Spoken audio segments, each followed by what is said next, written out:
Hey, welcome to this new era.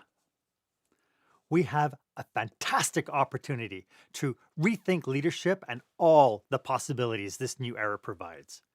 We can bring joy back to our vocation and into our workplaces.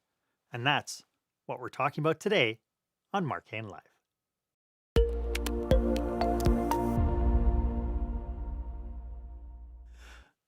Welcome to this episode. This is where small business owners and entrepreneurs pick up core skill sets to help them create the show stopping, jaw dropping experience that their customers and their employees deserve. I am your host, service expert and master of experiences, Marc Haine, and I appreciate that you are investing your most valuable asset to be here with me today, and that's your time. My guest today is leadership expert Jackie Insinger. We will be discussing some tools and strategies you can use to inspire others and motivate them to take action. So stay with us. You know, I grew up with the adage of do unto others, then split.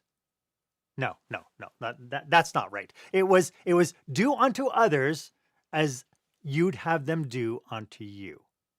And this was the golden rule of interpersonal dynamics. Treat others the way you would like to be treated. But as I mentioned, this is a new era. Our focus and our leadership practices has to change with the times. So that brings me to our question of the day.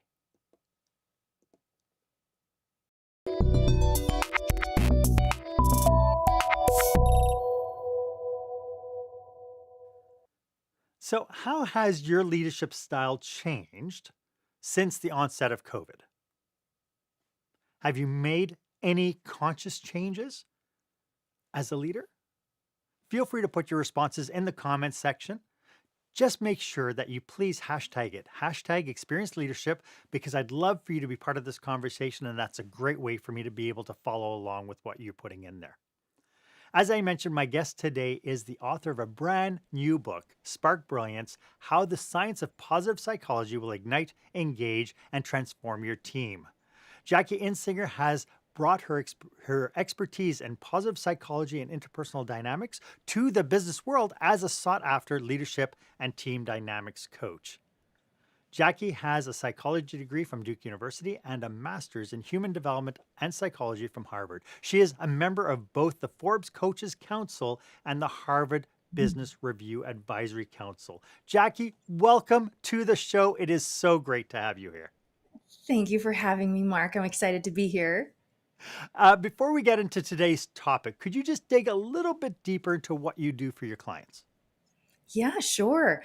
I do leadership and team dynamics consulting for clients and really work with teams, mostly leadership teams, on really how do we have more effective and meaningful relationships? How do we become a more cohesive team by understanding each other better? And how do we work together in more productive and fulfilling ways? And then I do a lot of coaching with leaders on how to really inspire, motivate effectively, and lead and serve their teams in ways that not only accelerate their own career and up-level their teams, but also bring benefits back to the business bottom line. Because I think those three things are kind of key for most companies right now. So that's really my focus. That's awesome. Before we delve really super deep into our discussion, the phrase positive psychology sounds rather daunting. Could you tell us a little bit about what it is and why it's such an important topic, especially today? Yeah, it's interesting. I don't think I've heard of it called daunting before. So I think that's a fascinating word. Some people call it fluffy, is what I've heard also. So I think I love that you're asking me to clarify it. So positive psychology is actually a science. It's where they're studying MRI studies in the brain, and it's about figuring out what it is that makes people and communities thrive. So just kind of a brief synopsis on it. It wasn't founded until 1998 by Martin Seligman, this whole field. He was head of the American Psychological Association. And found that, so much of psychology's focus is how to really fix what's wrong, how to dive into what I look at as kind of the negative numbers on the number line and bring you back to baseline, right? And so much is about fixing and healing. And so what he decided to do is say, well, what about let's focus on what goes right and what causes communities to thrive, and how do we not just understand it, but how do we create more of it and see how we can have, more people have more fulfilling and happy lives? And what are those things that we can do to actually change our brain to default and see things and scan for what's positive, not just the negative side? So the way that I like to, explain positive psychology is if you picture a number line and our baseline is 0, that's our sea level. That's where we kind of, that's our normal. And what happens is in traditional psychologies, we dip into the negative numbers and we get back to 0. Our goal is, to stop the negative, right? So for instance, the absence of sickness, though, does not equal health. The absence of sadness does not equal happiness, and the absence of poor performance does not equal great performance. So there's this whole other side of the number line where the positive numbers live. And that's where my focus really is how do we get into this expansive potential on this positive side of the number line instead of just the goal of getting back to normal? And your question of why is this relevant right now? I think it's more relevant right now because I don't know how many times you've heard it. I can't even count how many times I've heard in the past couple of years is we just want to get back to normal. Like, where's normal? And we want to be normal again. And, are things seeming more normal? And it's this goal of neutrality, this goal of normal. But when you think back, like, what's so great about normal? What was so great about normal?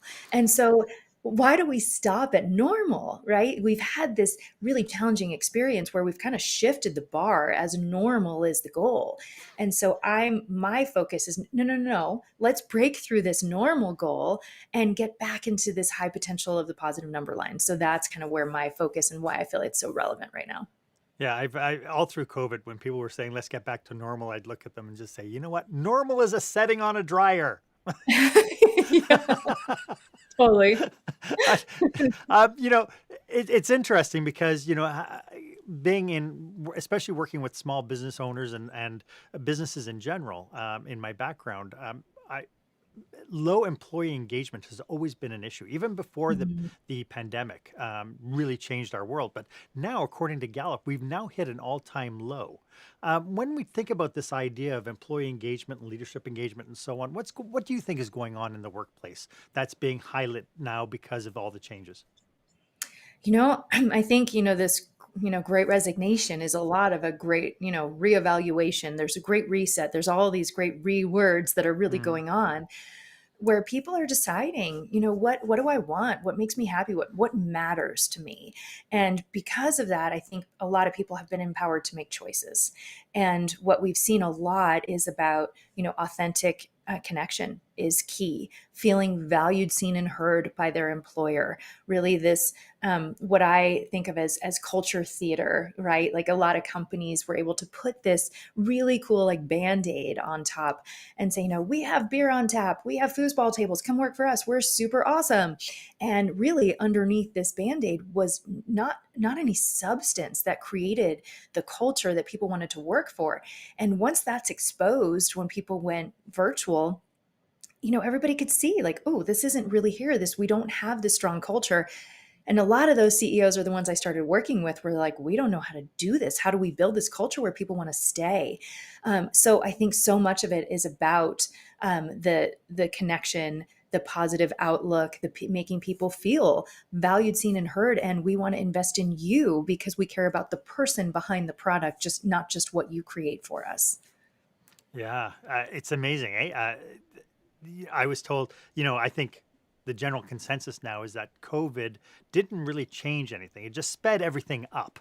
Yeah. We just saw everything just jump in exponentially to the direction we were going anyway, and Yeah. and that I think is the what became the challenge, I think, for leaders not being ready for it.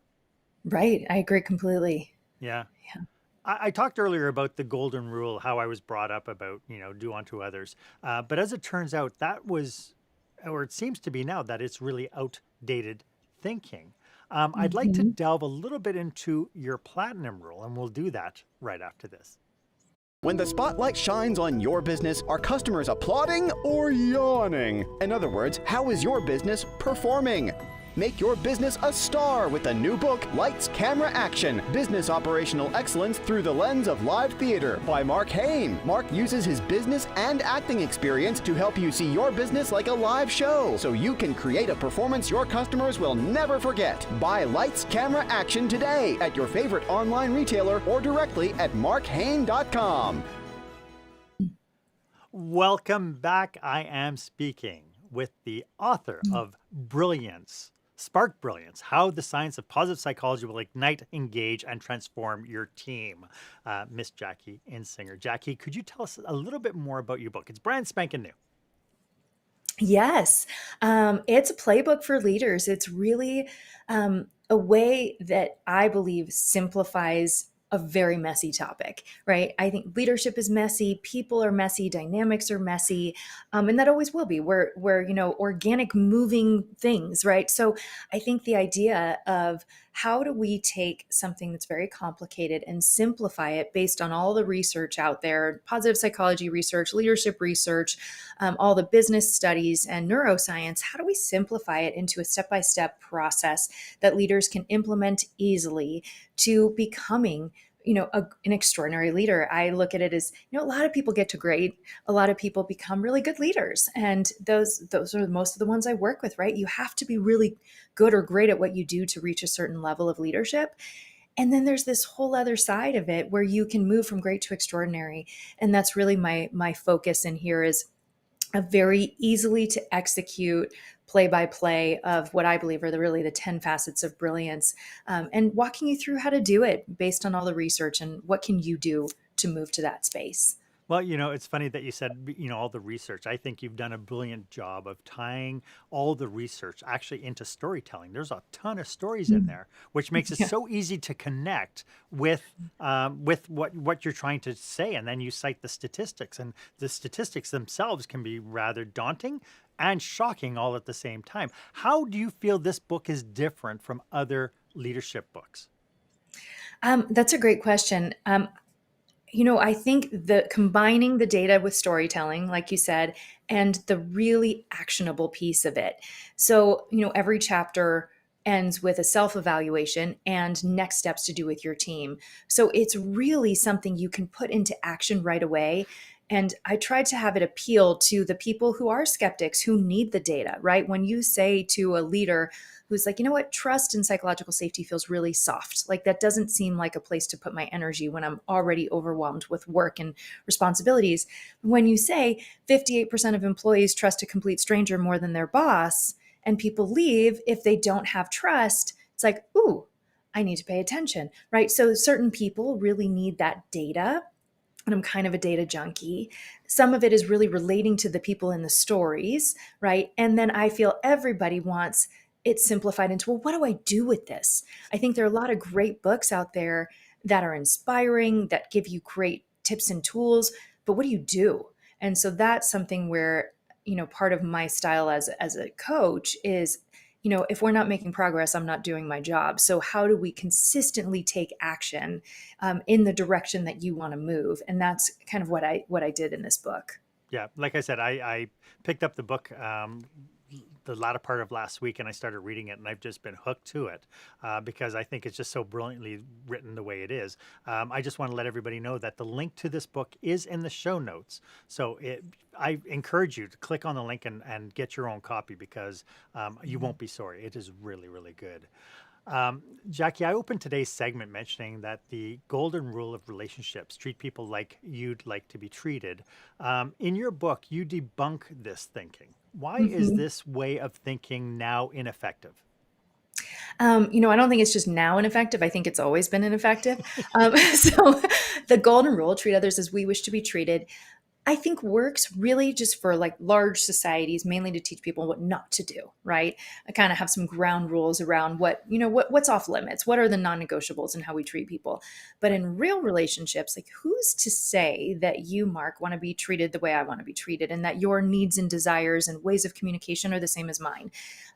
we only have our one lens on life. So that is our default, right? We assume, well, yeah, this is how I see it, then that must be how somebody else sees it. But when you really start getting curious and realize, wait, you're probably not the same as me, and you probably don't see help the same way I do, or support and need it the same way I do, or want feedback the same way I do. We all see that in our lives. If you're married, if you have kids, if you have friends, if you have siblings, if you have parents, like anybody in your life, you'll have seen we all operate differently. So the platinum rule, which has been around for a long time. I learned about it right before starting grad school, some of my pre-course reading, and it just blew my mind. It was like, treat others as they wish to be treated. And it was like, well, yeah, right. So it's just this quick mindset shift of, and it's interesting how powerful it is usually when people hear that for the first time. It's just this switch that I believe is the foundational start that can thread through everything. As soon as you open your mind to, okay, I need to treat others as they wish to be treated. So how do I do that? How do I understand somebody else's understanding? How do I get curious about what brings out the best in them? Because ultimately, you want your message to be received. You want people to be effective and have meaningful relationships. So you have to do it in the way that they need it, right? Not the way you do. So, Right. and vice versa. So I think that's the quickest just shift. But you mentioned in your book you highlighted a particular leader who thought he was getting the best from his team by the way that he was challenging people and pushing people and so on. But he had a really tough time making that shift. Could you talk a little bit about it? Because it's not as easy as it is to make the shift when it Yeah. comes into your team dynamics and your organizational culture and so on. It could be a little bit painful to make that shift. Absolutely. And so much in the book is simple, but it's Yep. not easy. None of it's easy, right? But it is simplified. So, the shift is the first understanding of this is my, I need to expand into curiosity, right? That's where what really happens with that. In terms of putting it into practice, it takes some energy, it takes some effort, but at the beginning, right, to understand other people's understanding, to start asking those questions, to get curious. But then once you put in that first like foundational investment of time to ask specific questions, and there are guidelines of what questions to ask, even in the book, just some suggestions, then it starts, you remember based on these conversations. So it's not just memorizing all these things about everybody. It's having very specific conversations around how do you prefer feedback, or after you give feedback to somebody, if it doesn't seem to land well, instead of being like, well, that didn't go well, asking them, how could I have said this differently where it would have, felt better for you? Or give me an example of a time where this didn't work well for you. Just starting to ask these questions. I feel like there's so many opportunities to simply ask, where we can get like a gold mine of information where we often overlook it. And so that's, I think, the number one thing is just getting curious and starting to ask those questions. And then it just sticks. Yeah, and it's interesting. A couple of weeks ago, I came across this thing about we should be asking more how questions and what questions more so than why questions. And just in your examples alone, you were saying, what do we need to do? What would make you feel? How Mhm. would you, right? Yeah. Which I think is really, really interesting. For people who are looking at this and saying, well, I now need to figure this out. I now need to kind of jump into this. How do they go about to do once they make this? What is the first step on making this happen? Because there's all sorts of cultural implications as well. The first step in making it happen. So the first line and the last line of the book is it begins with you. So it's always starts with you, the leader. And that goes even to the title of the book, Spark Brilliance. It's about really you as the leader, Mm. shining your own bright light, right? And the brighter you shine and the more you show up with these strategies, the more you can ignite the brilliance in those around you. So all of these strategies throughout the book, you start with you. And that's why everything has a self-evaluation is, what is your platinum, right? Like so there are discovery questions, which, we can post and share this, these initial questions to ask yourself, like, what energizes me about my work? What drains me? What does a win look like and feel like to me? What does support look like to me? What is a situation where I felt most valued by my team, right? So really starting to ask yourselves these questions, because the overwhelming majority of leaders, when you say, you need to understand this around the people that you get to lead and serve, they have no idea these answers for themselves, right? So you have to start by really understanding this about how do you want to be treated, right? And then start gathering that data with others. So each chapter really is about that. Like it begins with you. So that's where you start. Love it. That so makes sense. And when, for anybody wanting to make the change, looking inside first. I mean, Michael Jackson was man in the mirror, right? Check the Yeah, there you man in the go. mirror, and then start from there. Jackie, this is absolutely fabulous. How do people, if this is resonating with people, how can people get in touch with you? Well, on LinkedIn, that's kind of my biggest social media place where I hang out. So it's just Jackie Insinger on LinkedIn. I think my maiden name's in there too. So it's Jackie Hertz, Hertz Insinger. I'm on Instagram as well, same name. And then anybody can email me, like Jackie at sparkbrilliance.com. I love, anybody who has questions or anybody who reads the book who wants to share feedback or ask questions about it. I love that. So I love that interaction. And like you said, the book is on Amazon, or it's on any online seller, but Amazon's kind of the default for most. But yeah, so yeah, Well, that's and those are the what's ways. great as well is on Amazon, the book in Canada is $1.27. I believe it's 99. The Kindle version is 99 Oh, cents in the States. so that just right now it is Yeah. because it's being sent out to a list of 1 million people as part of a promotion on Friday. So Yes. as part of this promotion, it's discounted for 1 week at 99 cents. And then I think it goes back to 9.99. So it was just Yeah. marked down yesterday. So perfect timing. Yeah, perfect timing. So Mhm. I encourage anybody to go ahead and go and get it. I have been sending out the link to my friends saying you have to get this. Uh, Thank so, you. so because I do think it's really well written and really worth the time. So thank you for that, and also thank you so much because you've also sent me a worksheet that is in the show notes. I put a Dropbox link to your worksheet that taking that first step, you can use that worksheet to take a look inside and then you can then apply it to your team as well. So Jackie, thank you so much for that worksheet. Yeah, Just great. fantastic. You talk in the book. You talk about trust and safety an awful lot. Hmm. Why do leaders have to make this like a driving focus? You know, trust is so important.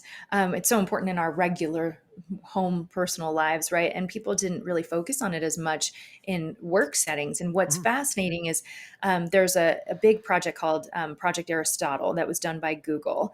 And they studied teams around the globe, like hundreds of teams, to figure out, I think the study was about 2 years long with, 180 or something factors that they studied of what they were trying to figure out is what creates the highest performing team. And the hypothesis was our rock stars, right? That's what creates the highest performing team. Wasn't even in the top 5. So what they found by and large, the number one factor to create a high performing team was psychological safety on the team. And this was a real breakthrough because psychological safety, right, is like you know, a definition around it is the ability to take interpersonal risks, which is like sharing an initiative, sharing an idea, going against an idea, challenging an idea, admitting a mistake, saying, I don't know, right? Any of those things, key part without fear of shame or judgment. So when you're in an environment where you can say these things without fear of shame or judgment, that's what creates this feeling of psychological safety of I'm not at risk for saying I don't know. I'm not at risk for saying I messed up. And when you have this environment, the way that I look at it is it's not another thing we have to be careful about, because I think there's a lot about leaders are worried about more things that they have to like wrap in bubble wrap right now. I look at it as this really great energy that you create between people on a team where they feel seen, valued, and heard and respected for who they are and what they bring as humans. And from there, you encourage courage. So, the flip side to me of psychological safety is this idea of when you have psychological safety, this ability to take interpersonal risks without fear of shame or judgment, you can then encourage courage where people take risks, where innovation happens, where better decisions are made because people are feeling free to share when they disagree, free to share a mistake that the team can learn from, right? So that's, from a business perspective, amazing thing, magic happens when you're able to create this environment of psychological safety and people feel seen and heard and valued, which people really want and care about right now in order to stay engaged. Yeah, and a lot of what you just talked about is this idea as well, and we've covered this in past episodes, is this idea of conquering that fear of failure, actually Mhm. leveraging failure as being a positive rather than a negative.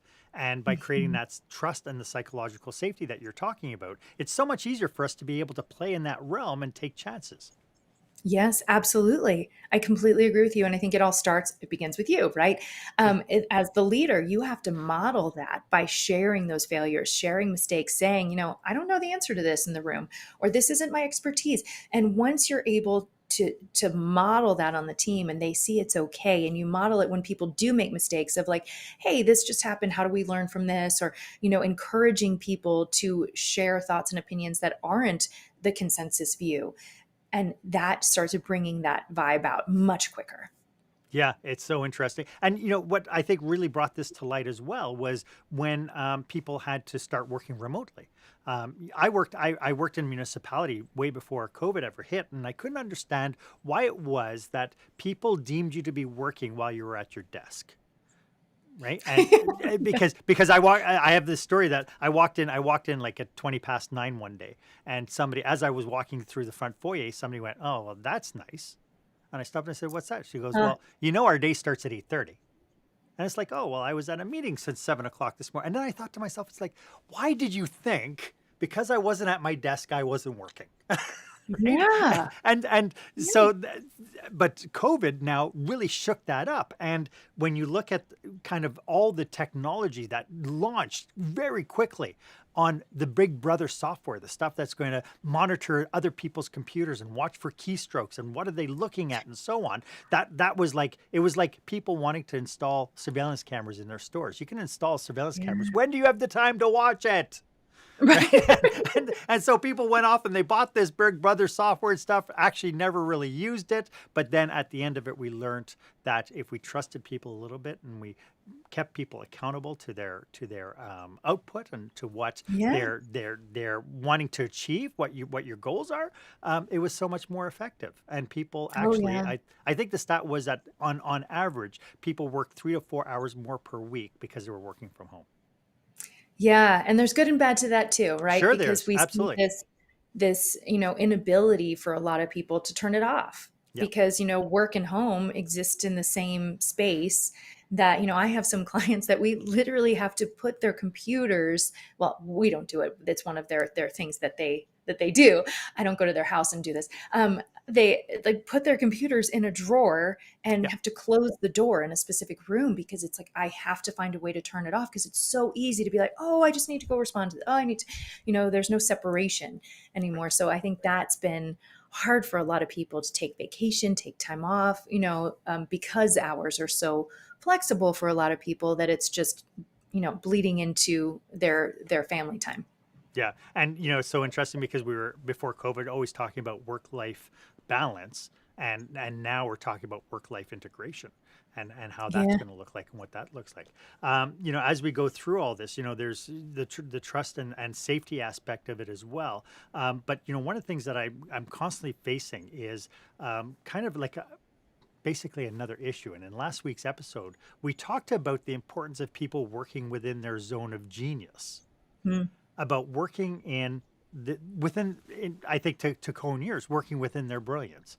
Could you Mhm. talk a little bit about that and the importance of people being able to for leaders to spot what people's brilliance are so that they can encourage people to work within that? Yes. You know what it feels like when you're doing something you love, when you feel like time is flying, you're in flow.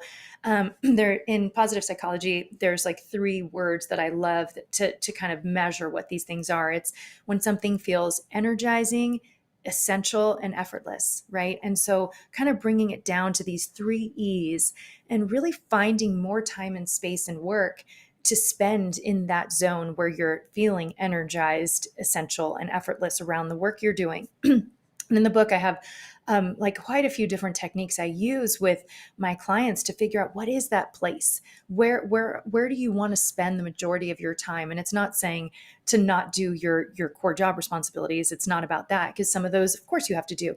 But there are probably a lot of things that we do that might be someone else's brilliance, That's not ours. And the stuff that is draining for us and it's not fulfilling and it's not something exciting and energizing for us, that if we can spend more time in that zone, not only are we performing higher and more productive and fulfilled, we're happier, right? And that is so key to how we want to live our lives. So there's so much around finding and discovering what is your brilliance. Where do you want to be spending more time that's energizing for you? There's, project reflections that I have a lot of people do with their teams around, after a project, like what did you feel was most energizing? Why? Which part? What part felt most draining? Why? Which part? And really diving in so you can move people over to that space. And I have a lot of other exercises around it too, of how to identify what is that sweet spot, right? The Mhm. intersection, I call it, between talent and passion, right? So Yes. there's that really special place where it's not just what you're good at, it's what you really enjoy, because those things don't always intersect. Right. You can be good at something and not enjoy it at least. And, as a little teaser for those people who don't have the book yet, there's a beautiful XO exercise that you're gonna have to check out. We're not gonna say any more about that, except that it's a really good tool. You need to get the book to find out about it. Thank you. What Thank you. It's so simple. Yeah, it it's so is. simple, but it works so well. It is. And as I was going through it, it's like, wow, I wish I had done this 30 years ago because I would Mhm. have I would have found I think my zone of genius a lot faster, I think. Yeah. Good. Um, Good. when we come back, I'd like to talk a little bit about how the audience can take what we've talked about today, mull it all together, and take the next steps. And we'll do that right after this. Okay. When you're delivering an important speech to a huge audience, it's easy to lose your place or go way over time. Give yourself an advantage with the Pro Speaker Presentation Speech Timer app. No more checking your watch or calling for time. The Pro Speaker Presentation Speech Timer app keeps you on track with easy-to-see timers, even changing color for visual prompts during your speech. And you can set audio cues to practice or set it to vibrate so you don't even have to look. Be the pro you know you are. Download the app at speakerpresentationtimer.com. Welcome back. I hope that if you're watching this, you've taken a ton of notes. If not, I certainly encourage you to go back and rewatch it and take the notes you need, because I think that your very next step, as soon as this episode is over, is go to Amazon and buy Jackie's book, because I think it'll do you a world of good if you're in any kind of a leadership role. Aside from that, Jackie, for those tuning in, knowing that they have to make some changes. What are some of the next steps that they can take? We do have the team discovery questions in the link in the show notes, so I know that that's one. Is there anything else that you would encourage people to do on the get-go? Yeah, one topic that I think excites me the most, that I talk about in this book, but I talk about it a lot with clients, and it really seems to click because so much feels out of our control, right? So how do we bring things back into what can we control in the moment? And there's this concept called emotional contagion, which is like it sounds, it's the spontaneous spread of emotions from person to person or through a group. And what happens is, it's fascinating. Excuse me. In 33 milliseconds, our amygdala, part of our brain, will read and identify someone's emotions and instantaneously take them on.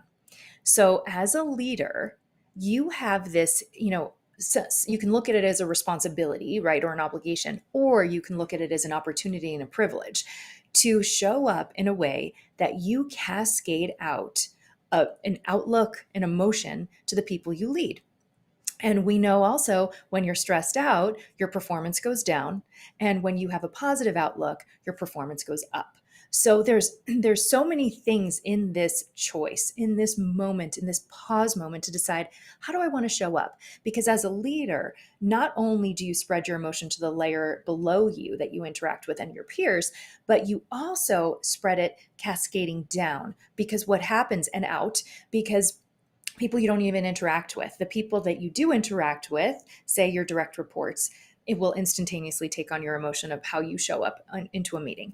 And then they interact with others and they take on their emotions that you started, right? So it begins with you, and you get to decide which tide you're going to change, right? So are you going to spread this positive outlook, which from a data perspective, positive outlook increases productivity by 31%, sales by 37%, profitability by up to 50%, and decreases the negative impact of stress by 23%. by spreading this positive outlook. So that's a choice. That's a moment to pause and decide, how do I want to show up to the people that I get to lead, right? And the same negative impact happens when you show up in a grumpy mood. And we all know that feeling, right? You're in a room and somebody walks in, whether it's somebody in your family or a colleague or a boss at work, and they walk in like all like, the mood, it just drops, right? So we have the power to shift so much and cascade just by how you choose to show up. So if there's one thing you walk away from today, I would say is really tapping into that power and pausing and being deliberate and intentional about, how do I want to show up before I interact with the people I lead. Love it. And as you were talking, I could think of all these different scenarios that popped in on where I, as a leader, influenced the group. One particular instance, I was working at a hotel and we were setting up for a banquet. And my son, who was 16 at the time, came and helped me, and we were moving tables. And my son noticed something. He said, "Dad, from the minute you walked in here, you've had a smile plastered on your face the whole time." And so as we were walking with the tables, I was telling him, well, because I'm the general manager, people can't see me stressed because that creates this whole big Mm. negativity. And, I want people to be upbeat. I want them to be positive. I want them to know that, if challenges are happening, which they will, that it's not the end of the world. We will face them. And he goes, "Wow, Dad, that is so great. So great, Dad. Can you do that at home?" That's amazing. So Uh, you just knew intuitively how to lead.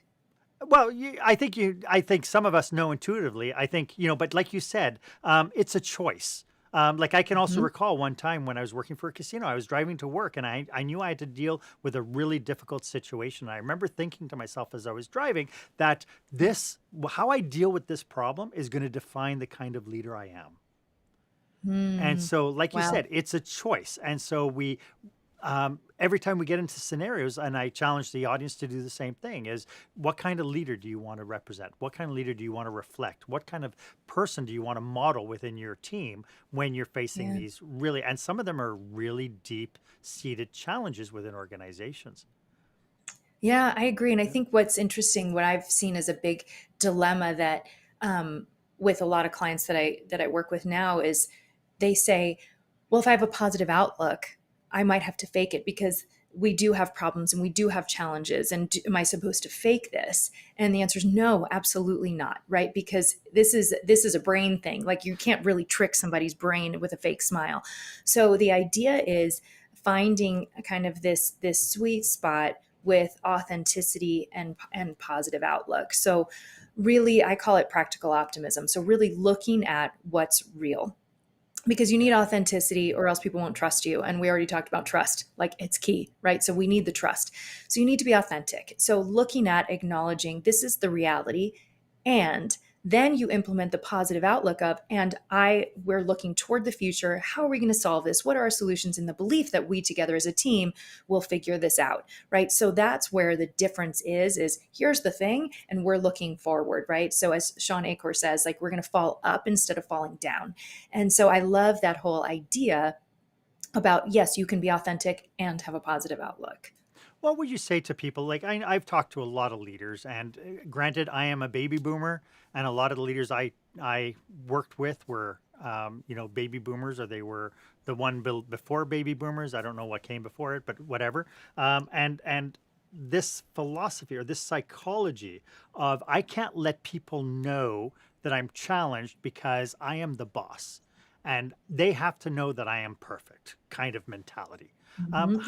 How do we shake that tree and get them to stop thinking that way? I think it's baby steps. I think for a lot of people who feel stuck in a particular leadership style, like more of that older school, like, authoritative, like come follow me rather than come with me and I'll bring you along, right? So like the mentor like leader versus the follow me leader. Mhm. What I do is I'm like, try this thing, right? Like ask about their weekend before you dive into the agenda, or share a win before you start talking about what we did wrong or what we need to improve, or share a story of a failure you had, or own the mistake, or say I don't know the answer to this when you don't know the answer, and just see these little things and see the feedback you get. And what people see, I mean, without fail, is people start speaking up more, people start relaxing in meetings, people start sharing ideas just with these little baby steps.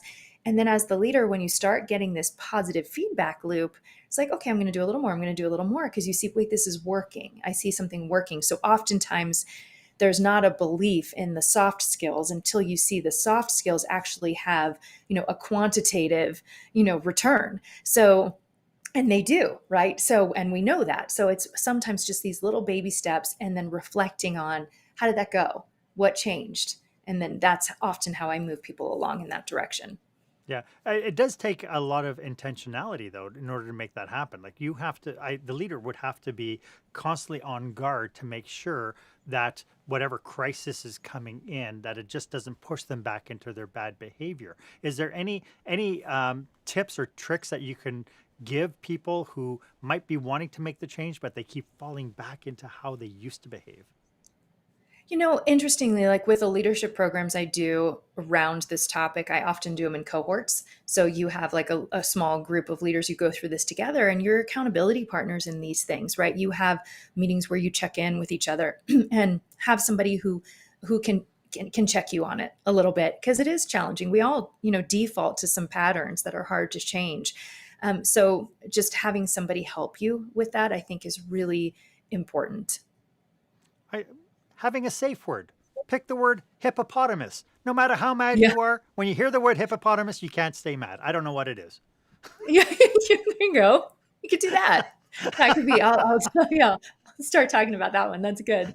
I'll be like, huh? for Yeah. for people who are listening to this and they go, yes, I have to make the change, and they're going to buy your book, they're going to go through the exercises, they might call you up and say, Jackie, I need your help. What are some cautionaries that we have to be aware of so that we just don't band-aid problems? Yeah, first being authentic, like this is not about not seeing reality. Also, that things it's not going to change overnight. Like anything, like you're making a big shift around how you show up to your team, how you lead. And even though it's very simple to implement, like I said before, it's not always easy. So looking at it as progress, right? And there's a whole chapter on wins and how to create motivation and momentum through wins. You have to have bite-sized wins along the way. You have to be able to notice the small steps you're making, instead of waiting for like, oh, I'm going to lose 30 pounds. It's like, no, I'm going to eat healthy this week and, exercise 3 times and see what happens, right? Like, and your long-term goal, you have to break it down into short-term goals to be able to see the wins and momentum. So I look at it as, practice makes progress, not practice makes perfect. And so the goal is to be making progress. And so that's where, and celebrate the progress along the way so you can really note what's changing and shifting. So I know I'm somebody who likes immediate gratification. So having like progress, like the little, like I look at it as, first downs, having a lot of first downs along the way instead of waiting for the touchdown, right? So let's celebrate each first down so that way you can feel that gratification along the way. Right. And I think we have to give ourselves a lot of grace too, because we are human Oh, beings and we will falter, we will trip, and things will happen. of course. Yeah. And that's where the psychological safety comes in, is being able to say like, oops, sorry guys, I messed up. I should have done this, or I came in really grumpy today and I know that set everybody off. I apologize. Right? Like just being able to take that ownership. And once you have that environment of psychological safety, that's there for you too, as the leader. Right. Yeah. Or even being able to say, like, I don't think that feedback landed well, or I shouldn't have just popped in and said that when, in the middle of this meeting, or, but having that transparency and that environment that also creates that safety for you as the leader. I absolutely love this conversation, Jackie. Do you have any last thoughts about what we're talking about today? Just remembering it begins with you. And not only do you have the power to change how you show up as a leader, but by choosing how you show up, you can change the tide and the experience for everyone around you. And that to me is just the coolest thing. And it's what the world really needs right now. So I'm just asking that if people just try it, and try that positive outlook, try authenticity and intentionality behind how you show up. That to me is the greatest gift that you can give people around you. Great. Could you remind everybody one more time how they can get a hold of you? Yes, Jackie Insinger on LinkedIn, on Instagram, my email, Jackie at sparkbrilliance.com. Love to hear from anybody. And the book, Spark Brilliance, is on Amazon. Love it. Jackie, thank you so much again for taking time out today for this. This has just been brilliant. As you can tell, I've had a perma smile the whole time we've been talking about this stuff. It's a stuff, it's interesting because when you share philosophies and kind of lines of thinking, and then with all the research that you did with your book, it's stuff that really resonates. And you as you read it, it's true. You know that it is something that you can test for yourself and you can move forward with it. So thank you so much for today. Thank you, Mark. Thanks for having me. And thanks for all your excitement around what I'm doing here. I love that. It seems like we're very aligned. It's brilliant. Thank you again. Why don't you let me know if this was of value to you? As always, my offer stands. If you would like 30 minutes of my time to brainstorm your business with you and your team, please feel free to book yourself on my online calendar. The link is in the show notes. It would be my absolute honor for me to be of service. And if you haven't done so yet, why don't you go ahead and subscribe to this show? By doing so, it'll give you first dibs whenever I bring you fresh new content with the expertise like you saw today. Jackie Insinger is brilliant, and we just keep on learning. And as leaders, we learn. My biggest hope is that I help you work on your business, not just in your business. My biggest hope is that you create the show-stopping, draw-dropping experiences that your customers and your employees deserve. My name is Marc Haine. I hope you stay safe, stay healthy, and I hope you dare to be the exception.